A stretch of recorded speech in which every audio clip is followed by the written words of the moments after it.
Just so everyone knows, I am recording a session. So I'm very excited to be talking about LinkedIn today. It is, for those of you, I think everybody here probably has heard of it. They're probably on it. But it is the actual oldest social media network. It was around well before all of the other ones. And what I'm excited to talk about today is it's not just your, dad or your mom's social media network anymore. It's really trying to stay very relevant. And I think as well as we're seeing people kind of flee from Facebook and kind of run away from Instagram and the overwhelm, LinkedIn seems to be doing a pretty good job of staying relevant, making it a space where it's not just about jobs, but a place where we truly can engage even beyond our jobs. So I'm excited to sort of dive into that.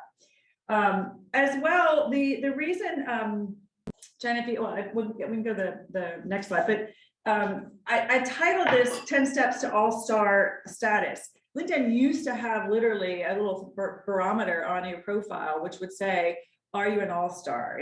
Typically, if you started and you had a new profile, you would sort of get this intermediate, and it would walk you through like, here are things you can do. More and more with AI and everything else, you get prompts all the time on your profile. Want to try this? Want to do this? Want to try that? So LinkedIn does really try to help you complete your profile as much as you can to make it the most engaging, profile to show up in relevant places. I think they are doing away with this all-star status. I haven't seen it in my profile. I was looking at a couple other ones, but I went through and basically all of the things we're going to talk about today, those 10 steps are still totally critical in terms of making sure you have the most complete LinkedIn profile. I want to just sort of slight caveat before we go any further in this.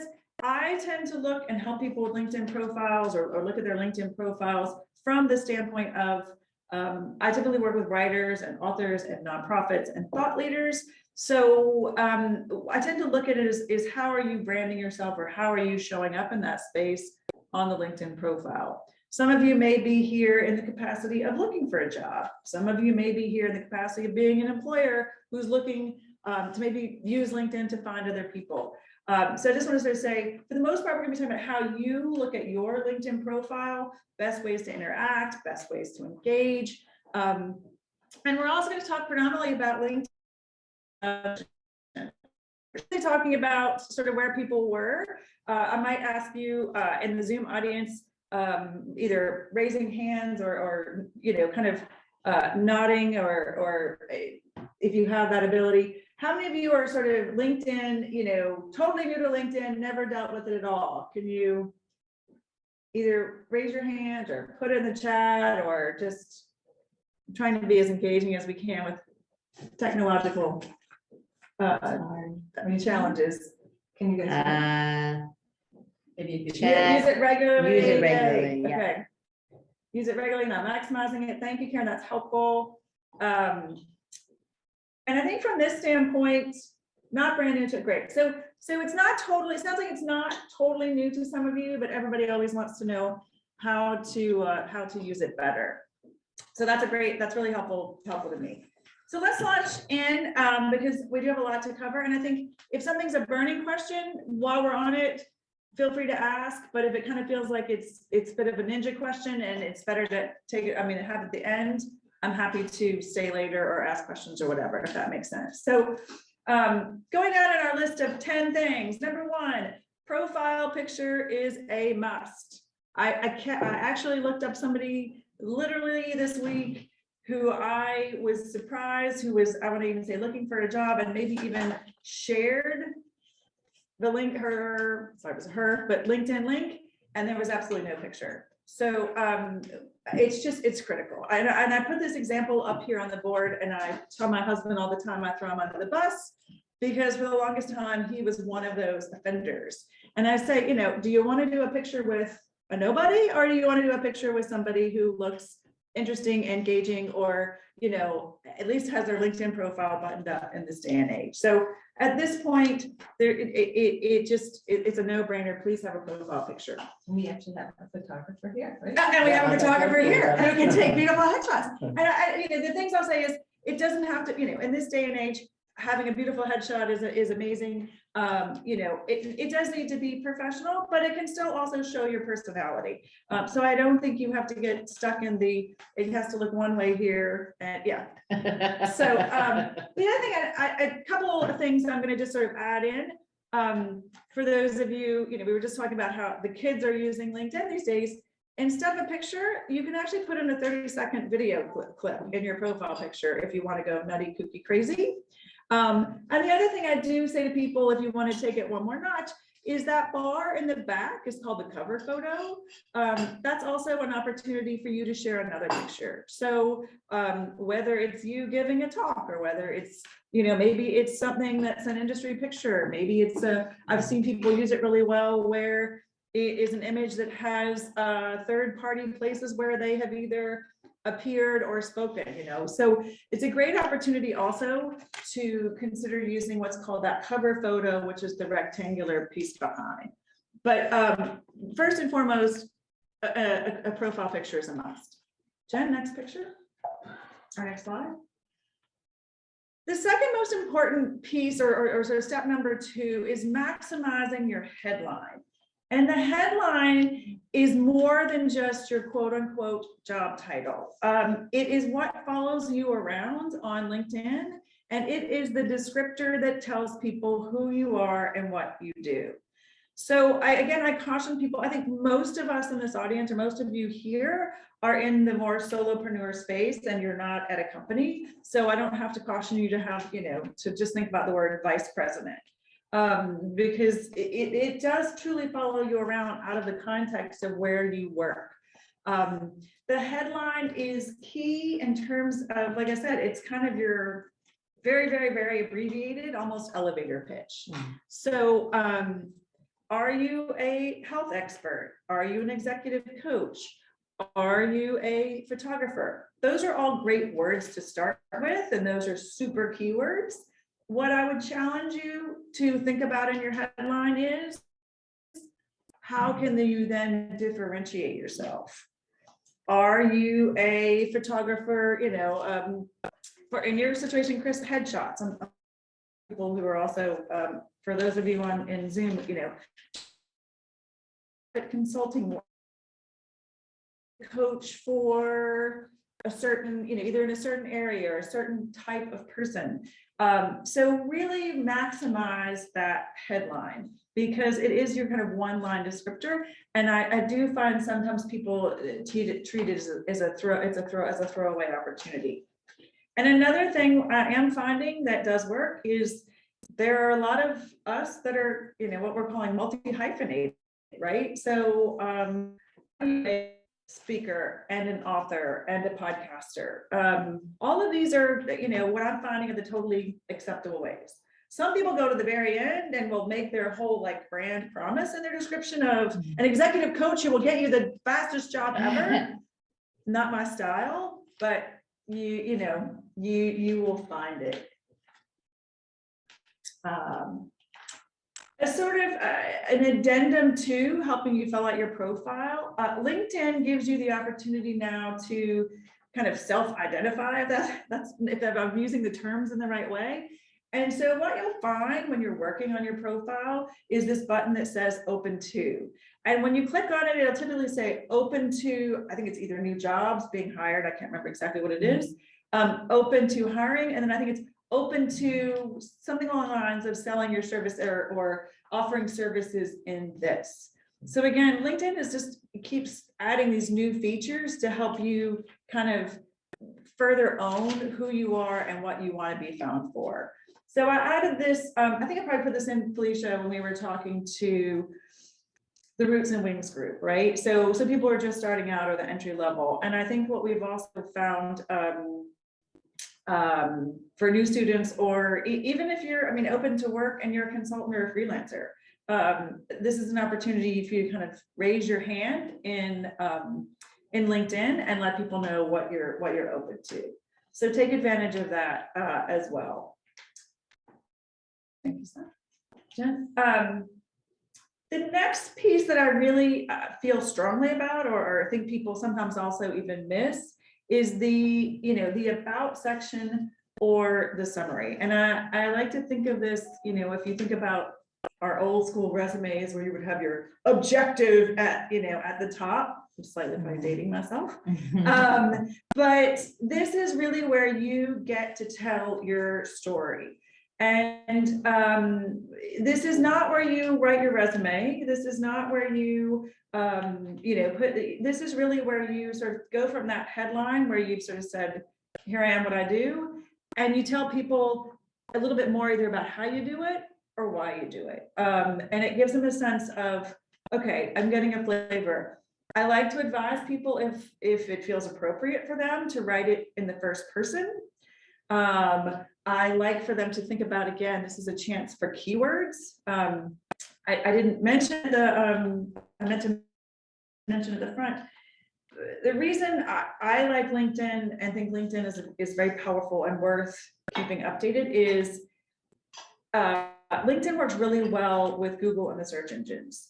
So if you don't actually have a website, but you are, say, in freelance mode or consultant mode, you can, a well-optimized LinkedIn profile can basically serve as your website.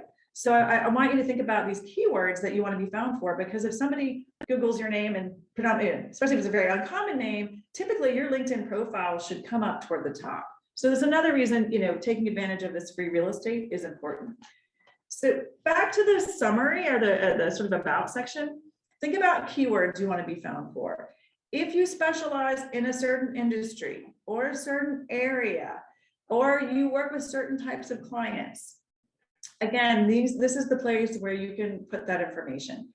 I have mine up here. It's not terribly long. It's basically kind of 3 mini paragraphs, but you'll see that, and I'll highlight that sort of the first 2 lines are what you see, but I know it's not a chapter of my life, but I try to get those nuggets in there of the things that I want to be found for somebody to kind of get a better understanding of what that looks like. I also tend to put my contact me information in there. I don't know that that's necessarily required because it's very easy to message people, but I also don't think it doesn't hurt if you're really wanting to make it easy for people to find the best way to reach out to you. I have had people ask me questions about, can you put bullet points? Can you do things? Yes, 100%. I think if there are also some key accomplishments or successes you've had that, you know, don't necessarily go down in the experience section, you can do that. But I think about making it personal, maybe explaining how you got there or why you think it's important is also really helpful. Thanks, Jen. This is a bit of a ninja tip or a kind of a 2.0 tip, but in doing some research to just sort of keep this updated, this is still really a powerful tool that some people don't realize is an option. And so when you first start with LinkedIn, they give you basically a link, a URL that is your link or your URL on LinkedIn. Typically is like linkedin.com number, letter, number, gobbledygook. And maybe they're getting better where they might self-identify. I mean, they might sort of make it a little bit better, but it typically looks like a random assigned information. In editing your profile, you do have the ability to edit your URL. So I have shown you mine here, but what I also want to say for people who have, let's say, really common names, this again is another opportunity for you to potentially add in something that might help people narrow it down. So I said, you know, I always say this, Felicia, I should talk to Matt Shea. I use his all the time because I thought it was so smart. He went in, as you can imagine, Matthew Shea is a probably common name. So his URL for LinkedIn is Matt of All Media, and he's a media producer, right? So if you typed in Matthew Shea and these started coming up, and you're just your Google search, not even your LinkedIn search, that's an identifier that you might have found the right Matt Shea. For other people, sometimes are you a specialist in, you know, I think of real estate people, are you in Connecticut? You know, where do you specialize? So are you, you know, Jane Doe, you know, Connecticut real estate? So taking advantage of this URL is, like I said, it's again, low hanging fruit that's easy to do, especially for those who might have a, like I said, uncommon or a very common last name. Next slide, Jen. The experience section is what trips people up a lot. They sort of get overwhelmed. Oh, I can't fill out my LinkedIn profile. I don't want to track down my resume. I don't know about, everything is so, I don't want to go put all that stuff in there. How do I know if I'm doing it right? I'd like to show you that that is all I have for each one of my jobs for the past 3 years. I have my title, I have the company, and I have the dates I work there. I got nothing else under there. There's no, paragraph upon paragraph of explanation. That's my choice, but back in the days when they were sort of awarding all-star status, they wanted it to be completed, but this was considered completed enough. So I'm not discouraging you from more fully completing out the experience section. I just want to also give you permission not to get hung up on having it be, tome after tome of information. It is good to complete it again for reasons we talked about in the about section. Same things you would have put on the resume. Did you have successes, achievements, benchmarks? What were some of, what was the impact you had at those places? That's a great opportunity to put that in there. But don't get hung up that you have to literally bullet point 10 different things that you did at each one of those jobs. Again, this is an opportunity for keywords. Did you have different roles? Did you have different job titles? If you want to continue to be in those spaces and job titles, great. But again, sometimes people are remaking themselves or going in a different direction. And so putting in those old job titles might not be relevant. I have on there that I worked at Deloitte and Touche as an auditor. Not really relevant anymore, but it's on there. But I didn't go into a lot of information about how I reconciled, mutual fund, at somewhere. So think about using that strategically for what you want it to do for you in the future versus worrying so much about it being a sort of catalog of your past. Thank you, Jen. And actually, I guess I didn't say this, but we're just basically kind of going down. If we were looking at your profile online, we're literally kind of walking our way down. I'm like totally auditing. That's the whole point. Yeah, so anyway, so if you guys didn't hear that, in the room, people are actually looking at their profiles as we're talking through this. So I hope you are too. And that's kind of the way I've structured it. So you can kind of be like, okay, next section, next section. So the skills section is the next one that pops up. Typically what happens if you're new is LinkedIn will pop up and say, what skills do you want to be found for? And you kind of, again, self-pick, I want to be found for this, and this.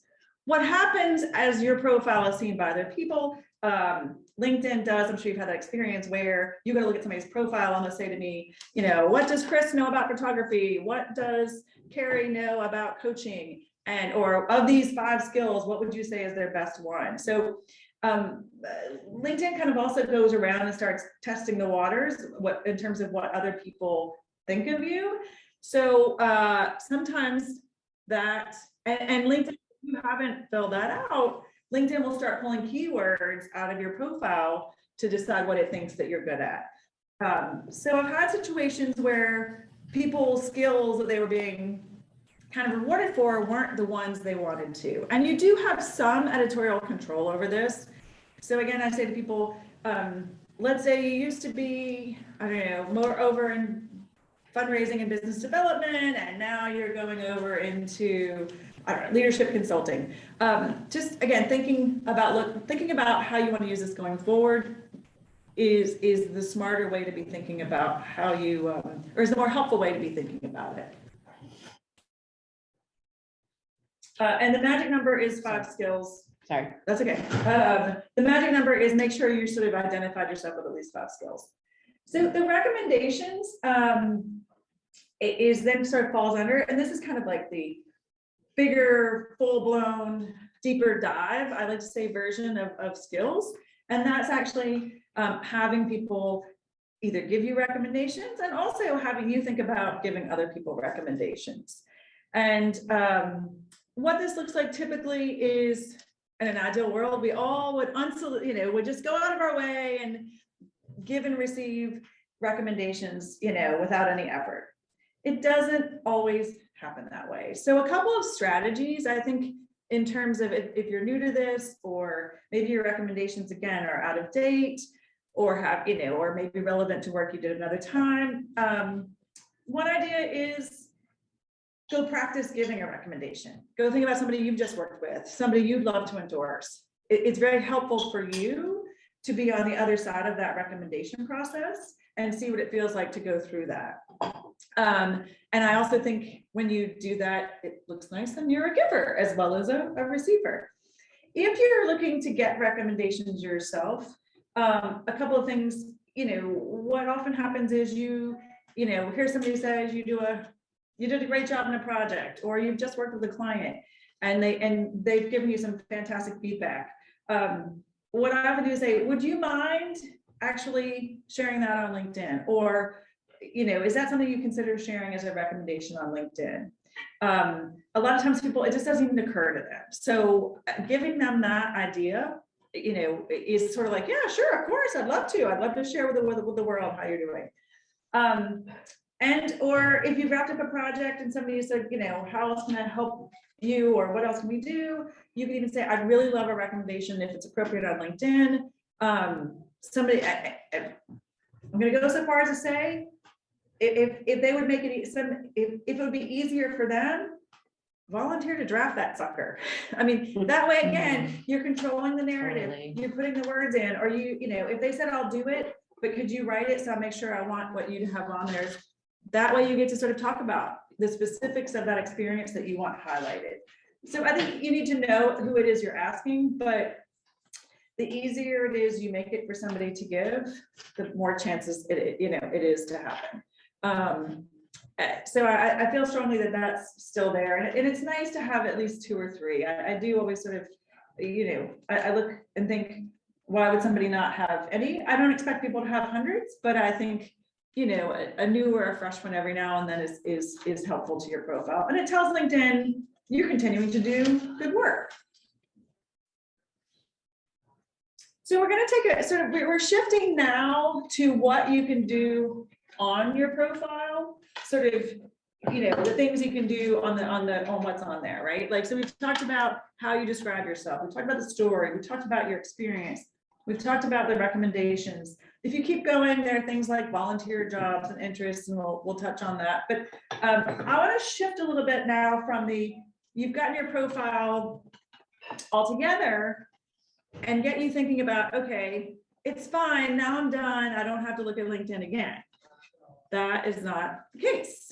So now we're gonna talk about the things you can do to engage on LinkedIn. Again, this is also going to tell LinkedIn, oh, this person is active, this person is engaging.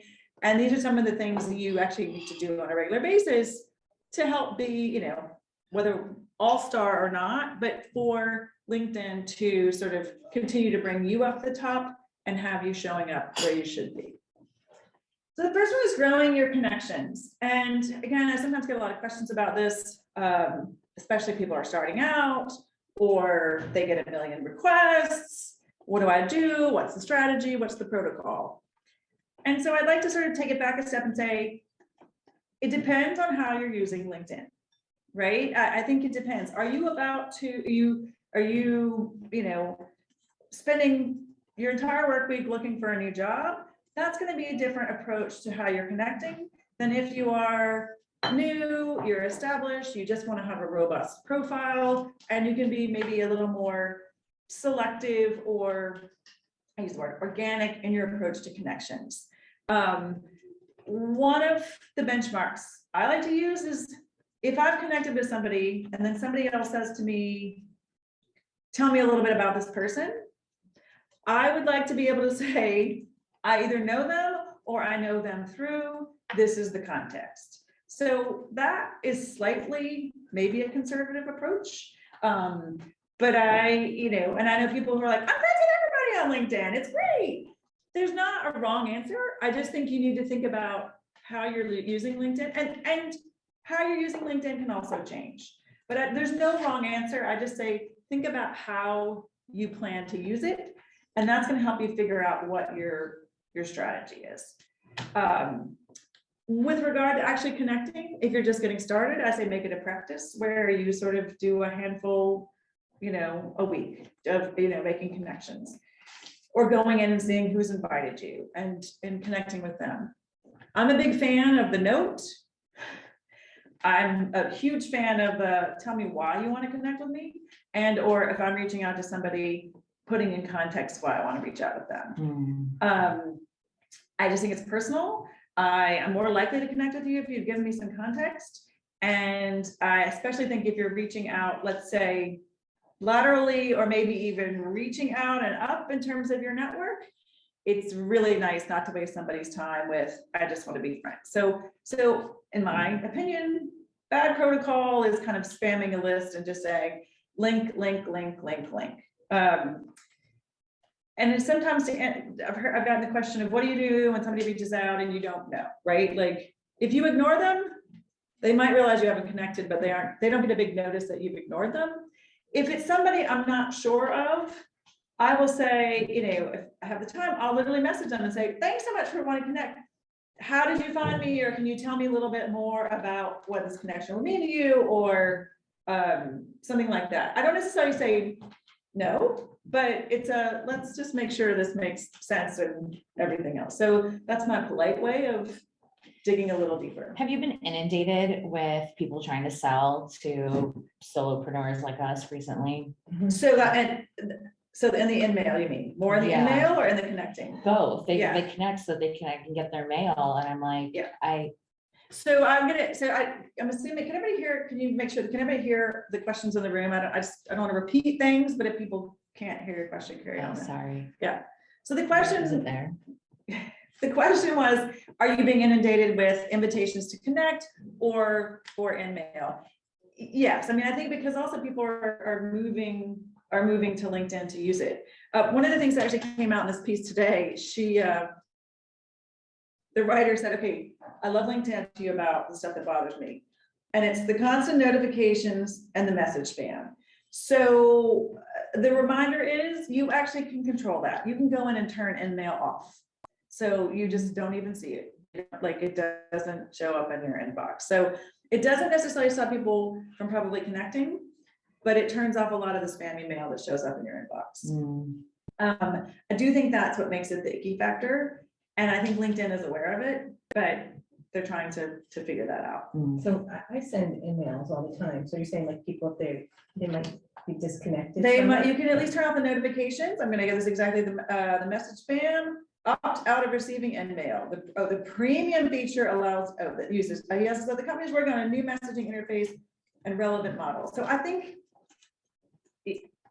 yeah. Karen wrote inundated with selling from strangers. Yeah. So I think they're aware of it. I think that's one of the big complaints. And I think, what I'm seeing in terms of how they're presenting themselves as opposed to just being kind of the old model, putting your resume up, is getting more in terms of they want to create experts and thought leaders, and they're trying to get people to identify like, who are you? To be found, but also they're aware that this experience is not fun to be. Yeah, because I think they promote that through their sales navigator function. Yes. And so I was encouraged to go in there myself and go and connect with leaders and VPs and big budget holders to sell what I'm doing. Right. It was so unproductive. It's such a waste of time and money, so impersonal, which is just not like me at all. It did not feel good. And now so I turned that off years ago. Now I'm on the receiving end of it. Right. And I don't want to be nasty, but I also don't have time. Yeah. And on the other side, there are bots that are doing that. Like I know of services that you hire that are bots that are actually doing that in that place. So yes, exactly. So I think we'll get to that point, but there are a lot you can do in your settings to turn things off. Like another feature, sorry, we got sidetracked. Another feature was LinkedIn offered its own newsletter service. So suddenly I was getting all these notifications to join everybody's newsletters. And I was like, where do I, again, because of what I do, I was curious. So I didn't turn it off immediately, but then I was like, no. I'm out. I can't, and you can invite people to literally, like you used to be able to, or you do it in Facebook, you can ask people to like your business site, like not just your personal one, but if you have your business one. So I always say, go in and take control of it, get all the notifications, my approach is to go into LinkedIn to engage. I only have a very few things that actually come to me in my email box about what's happening on LinkedIn. It's on my terms. When I go in, I can then figure out, I then can control the process from there. So you can take a little more control of what you're being pinged with. Sorry, we got slightly aside, but I think those are some of people's biggest hangups on LinkedIn. You guys good? Any questions, Jen? Okay, next slide. Even though this is listed as number 9, I would argue that LinkedIn is putting, all of its effort in getting people to more actively engage, post, share, and again, think about using this platform as kind of a platform for their expertise to shine through. I left these 2 different views of what it looks like to show. So it used to sort of show, if you went to my profile, you would see recent articles and activities. Now they've streamlined it and they want you to just see the things I've actually posted. So they're really encouraging people not to just be even a liker and a thumbs up and a heart and emoji. They want you to put content on, a bit like you do in regular social media. So actually not just, like I said, not just congratulations, but going in and posting content. And what content can look like, I think, again, it depends on how you're using LinkedIn, but obviously sharing things that are either from your site, your business, your company, other things that are relevant in your industry. And those can literally be links, but I always say, please put some sort of point of view on there. It is a social media site. They do use hashtags. They encourage hashtags. They even will start pre-populating your post with recommended hashtags. So I think thinking about posting or what ideas you should be posting is important after you've gotten your profile up. This is another way of staying engaged. If nothing else, sharing other people's posts. That's considered engaging as well. And I think gives you an opportunity to, I share HAYVN's content all the time and they share my content all the time, right? Like there's great things going on. So that's another way to do it. Another thing I've noticed, I'm not sure if it's rolled out to everybody and depending on where you are, is they actually have a creator mode now where you can choose to be a creator. And as opposed to showing your connections, it actually shows followers. So people connect with you by following versus being a connection. And it gives you the opportunity again to claim your areas of expertise. I think they then go the next step and want you to do your newsletter and everything else, but they really want this, they'd like to have this, like, again, if you don't have a website, being able to use LinkedIn as a home to sort of showcase your talents, expertise, and opinions. So just because this is sort of at the end, I don't want to downplay how important this part of engaging in LinkedIn is. Next slide. On the other, this is kind of down to follow your interest. They've switched this up a little bit. It used to be down the bottom and you'd see companies, names, and groups. But again, the fact that they have listed influencers first as the way to sort of engage with people is indicative to me is how they really are trying to make this more of a people, thought leader, influencer platform. That's just not about I'm connected to that company, I'm connected to that job. They seem to be trying to give us a little bit more of a human experience. So I think I tell the story that I do know somebody who got a job because he had put that he was interested in remote control airplanes and he was part of, I don't know, like the remote control airplane. And it was like the one thing that distinguished him between somebody else, and they ended up having a conversation about it. So I feel like it's that bottom of your resume, this is also tells people like who you are. Sometimes if you're following schools or companies or groups, like I think if you looked at mine, there, the Dairy and Working Women's Network is on there and other things. So again, don't go crazy, but I think it helps build a profile of who you are and what you're about. Can I go back to, just before you read, I'll take tons of questions. No, let me go back to the number 9. In terms of I other things to post. I want to make sure people know you can, video is still everybody's favorite form of media. So pictures and videos are very important. I think to talk about that. So, and by videos, you can literally post your native video directly into LinkedIn, and they love that. Again, they're trying to create this creative space. So I think pictures of your cat's not ideal, but content, that again is media rich, is really important and helpful.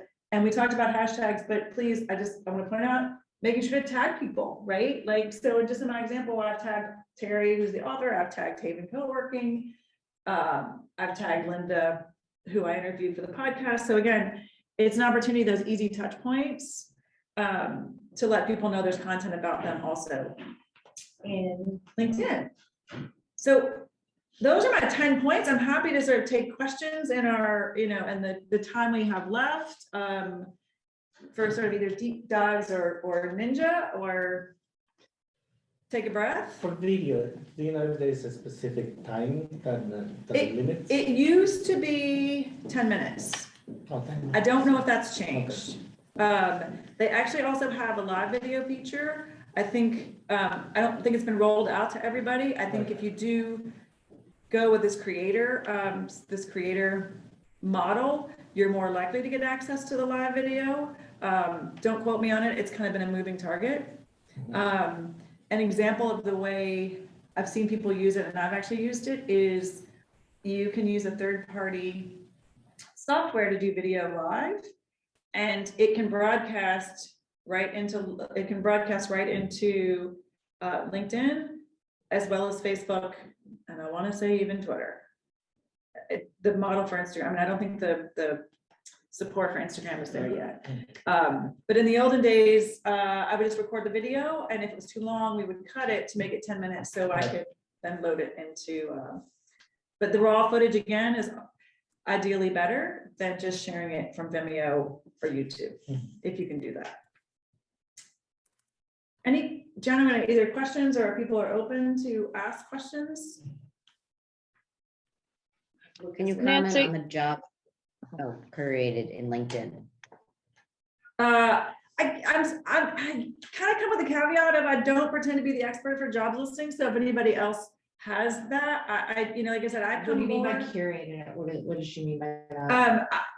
But the one thing I would, well, I don't know if I'm going to answer your question specifically. What I can tell you is LinkedIn does send me jobs I might be interested in, and I do keep that turned on because I like to see if the jobs they're sending me are aligned with work that would really be relevant. Because if it's not, that's an indicator to me I'm not putting the right content on my profile. That might not be answering your question, but I do use that as a benchmark for the stuff they're suggesting to me is not a good fit. So, it's also just always curious to see what's in the marketplace, but I'm not sure I understand the question of, Me either. Well, it was just, the question was, it was just about sort of, any tips on sort of how you, use and manage the job listings that come up, because they do, as you said, curate openings for you that pop up into your LinkedIn. And it can be kind of overwhelming how many, different positions. And I think the point you just made was maybe you're not, your LinkedIn profile could do a better job of helping them narrow it. Yeah, and I think two other ways. Ones that do seem relevant, even if you're not going to apply for it, just by clicking on it is a bit of a thumbs up for LinkedIn that, more like this, please. Does that make sense? Versus the ones that are totally irrelevant, do not even click on them. It's so the more you tell LinkedIn by, either what you're looking at and clicking through should also help that. But I also think what we talked about your profile, but also look at those ones that are the jobs you want. What are the keywords they're using that make that job description sound so appealing to you? And make sure you've got some of those keywords, or is it responsibilities? Is it skills? What's in that job description that's appealing to you? And make sure your profile is reflecting that. Yeah. I think it serves as great research as well Yes. to know like what are companies looking for Yeah. right now. Yeah. I still keep them turned on, even though I have no desire to go back internal. It keeps me clued into what they're looking for. Yeah, so I think it's, I think using it as a bit of a research and as Carrie said, and a reflection to what's going on in the marketplace and what's resonating with you. And then you can go back and change that, or, or keep an eye on that for how relevant the content in your profile is. There's a question about how far back you should go for experience. Melissa, that's such a good question. I think 15 is totally fine. I think for the longest, I think, like I said, I did put Deloitte in there as my first job. There's a gap between Deloitte and when I went to the magazines of two like hiccups, I didn't put them in. I think it depends. I think people can, I know we're not supposed to figure out how old we are, but I think they can. I don't have a strong opinion. I think whatever helps you tell your story the best is what is the direction I head. Also, whatever is relevant. Yeah, and I think whatever's relevant, you know what I mean? Like, I don't think I think we're gonna be telling our kids they do need to take their summer jobs off at some point. But right now that's still relevant for them that they did, have some of that summer job work.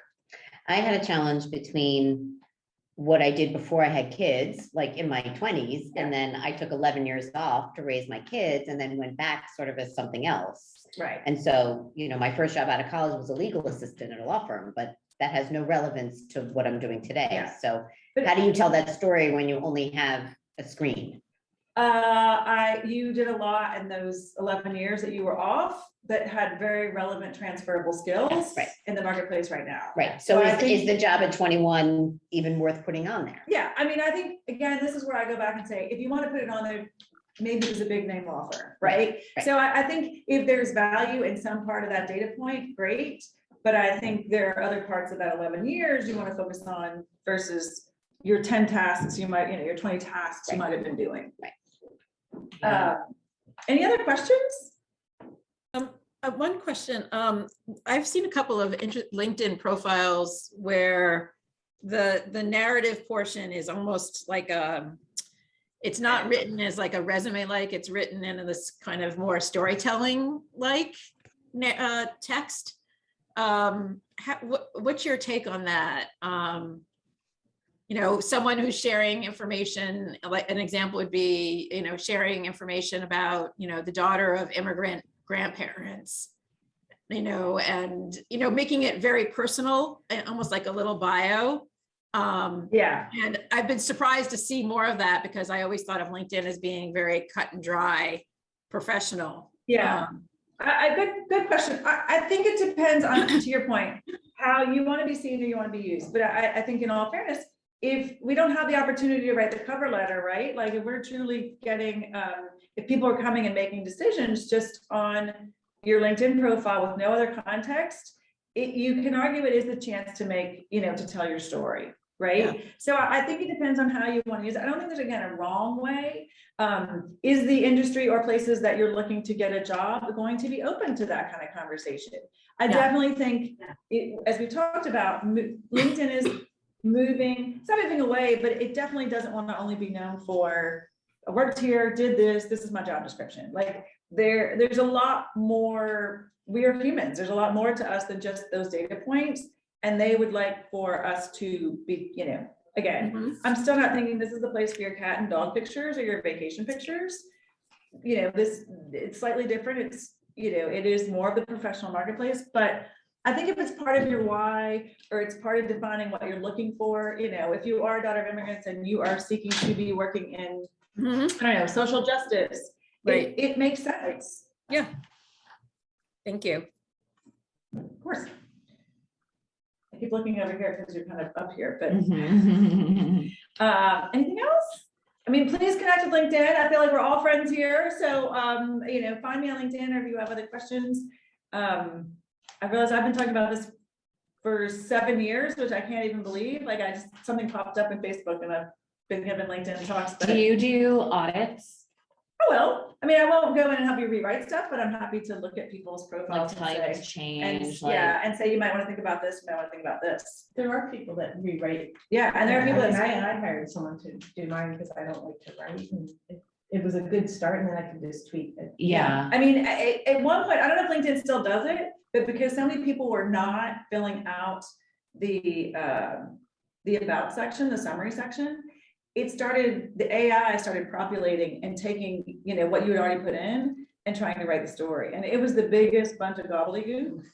I don't know that they still try it, but, and again, you know, like the exercise, this is recorded. So like I said, sometimes I've been told it's actually helpful to go through this piece by piece, like here's your overview, but when you go through and work on each of these, I wouldn't expect you necessarily to nail your headline in, you know, in 5 minutes. Mhm. It's a lot for you to define yourself in somewhere between 120 and 200 characters. The other part about this, it can change. You can go in and change it next week. That's what we say, like, float it, see how it's going. If you're suddenly, you know, things are changing in the responses you're getting, that's good to know. Or if something's not resonating, this is not like the old days where you printed your resume and it's out there. All right, so go get LinkedIn Mhm. and email me if you have any questions. Thank Thank you. you. Good. Thank you. Yeah.